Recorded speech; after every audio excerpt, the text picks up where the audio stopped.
పవన్ కళ్యాణ్కి కేంద్రం పెద్ద షాకే ఇచ్చింది. చూసాము మనము కాకినాడ పోర్టుకి వెళ్ళి అక్కడ ఎంత పెద్ద ఇష్యూ, ఒక పెద్ద ఆ, సినిమానే తీశాడని చెప్పాలి. పెద్ద స్టోరీనే అక్కడ. ఒక అంటే ఏమంటారు, ఒక ఆ, ఈ పెద్ద సినిమా షూటింగ్ చేసినట్టు, పెద్ద సినిమా షూటింగే చేశాడని చెప్పాలి. షీజ్ ద షిప్ అనే ఒక పెద్ద, అది ఎంత ఫేమస్ అయిందో చూసాము. కానీ అంటే ఆయన అవగాహన రాహిత్యంతోనే అలా మాట్లాడని చాలామంది విమర్శించడం కూడా చూసాము. అది కనీసం సెంట్రల్ గవర్నమెంట్కి సంబంధించింది. అలా సీజ్ ద షిప్ అంటే చూసాం మనం. నేను చూసుకుంటాను, కేంద్రంలో ఎవరు అడ్డుపడతారో, రాష్ట్రంలో ఎవరు అడ్డుపడతారో నేను చూసుకుంటా, ఫస్ట్ సీజ్ ద షిప్ అంటే అధికారులకు ఆదేశించడం చూసాం. ఇప్పుడు దీనిపైన పవన్ కళ్యాణ్ కేంద్రం షాక్ ఇచ్చింది. ఇటీవల కాలంలో కాకినాడ పోర్టు వ్యవహారం హాట్ టాపిక్గా మారిన సంగతి తెలిసిందే. గత నెల నవంబర్ 20న ఆంధ్రప్రదేశ్ డిప్యూటీ సీఎం పవన్ కళ్యాణ్ కాకినాడ పోర్టులో పర్యటించారు. ఈ మేరకు రేషన్ బియ్యాన్ని అక్రమంగా తరలిస్తున్న స్టెల్లా ఎల్ షిప్ తనిఖీ చేసి దాన్ని సీజ్ చేయించారు. కేంద్రం నుంచి ఎలాంటి సమస్య వచ్చినా తాను చూసుకుంటానని సీజ్ ద షిప్ అంటూ పవన్ చెప్పుకొచ్చారు. దీంతో ఈ వ్యవహారం మరింత ఉద్భుతమైంది.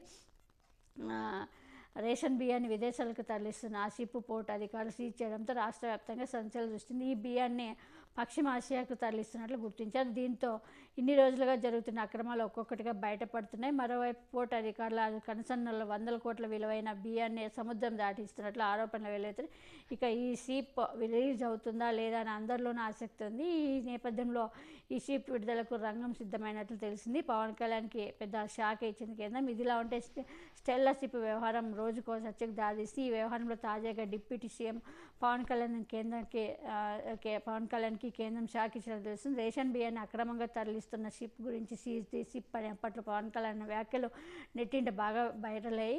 అయితే ఇప్పుడు మాత్రం కేంద్రం షిప్ సీజ్ చేయడం కుదరదని చెప్పినట్టు తెలుస్తూ ఉంది. షిప్ అమెరికా పంపాల్సిందేనంటూ కూడా, ఆఫ్రికాకు పంపాల్సిందే అంటూ కూడా ఆదేశాలు జారీ చేసిన సమాచారం. ఆఫ్రికా దేశాల నుంచి బియ్యం లోడ్లో వచ్చిన స్టెల్లా షిప్ కాకినాడ పోర్టులోనే నెల రోజులుగా ఉండిపోయింది. ఇక షిప్ నెల రోజులుగా నిలిచిపోవడంతో బియ్యం ఎగుమతులు తాజాగా అడ్మిరాల్టీ కోర్టును ఆశ్రయించాయి. కాగా 28 మంది కలిసి నౌకను అద్దెకు తీసుకున్న ఎగుమతిదారుల్లో 15 మంది బియ్యం లోడింగ్ పూర్తి అయింది. ఈ క్రమంలోనే పవన్ ఎంట్రీతో మిగతా బియ్యం లోడింగ్ నిలిచిపోయింది.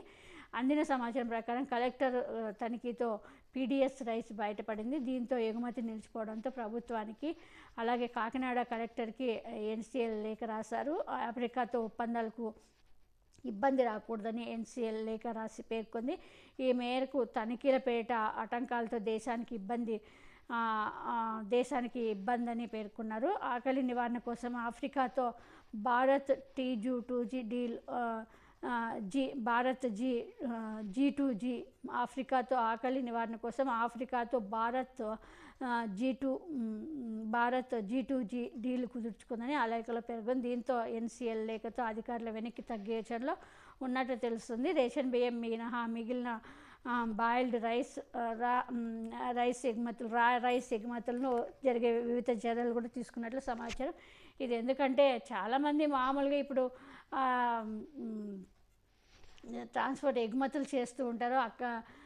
బియ్యము అంటే ఓన్లీ అన్ని పీడిఎఫే కాదు, అన్ని పీడిఎస్ రైసే కాదు, మిగతా బియ్యంలో ఇక్కడ పండించి వేరే దేశాలు కూడా ఎగుమతులు చేస్తూ ఉంటారు. అలాంటి వాటిని కూడా అడ్డుకోవడం అనేది తప్పు. మనం అప్పుడు మన రైతులకి చాలా ఇక్కడ పండిస్తున్న రైతుల్ని ఇబ్బంది పెట్టినట్టు ఉంటుంది. మరి ఇవన్నీ పవన్ కళ్యాణ్కి తెలుసో లేదో తెలియదు, కానీ తనంతా సినిమాటిక్ లెవెల్లో అంటే ఫేమస్ కావాలనే చూస్తాడు, కానీ ప్రజల గురించి, రైతుల గురించి ఆలోచించాడో లేదు. సరే, ఓకే, అక్రమంగా ఎవరైనా పీడిఎస్ రైతు అది గవర్నమెంట్ నుంచి వెళ్తే అది తప్పు, కానీ ఆల్రెడీ తీసుకున్న వాళ్ళు అది వాళ్ళ ఇష్టం, అమ్ముకుంటారో తింటారో అది వాళ్ళ ఇష్టం. గవర్నమెంట్ నుంచి తీసుకున్న తర్వాత గవర్నమెంట్ దగ్గర నుంచి అక్రమంగా పోతే దాన్ని మీరు నివారించుకోవచ్చు, కానీ ఆల్రెడీ పనిచేసిన వాటిని ప్రజల దగ్గర ఉండేవాళ్ళు వాళ్ళు తింటారో అమ్ముకుంటారో అది వాళ్ళ ఇష్టం. వాళ్ళని పవన్ కళ్యాణ్ నిలదీసే హక్కు ఉండదు.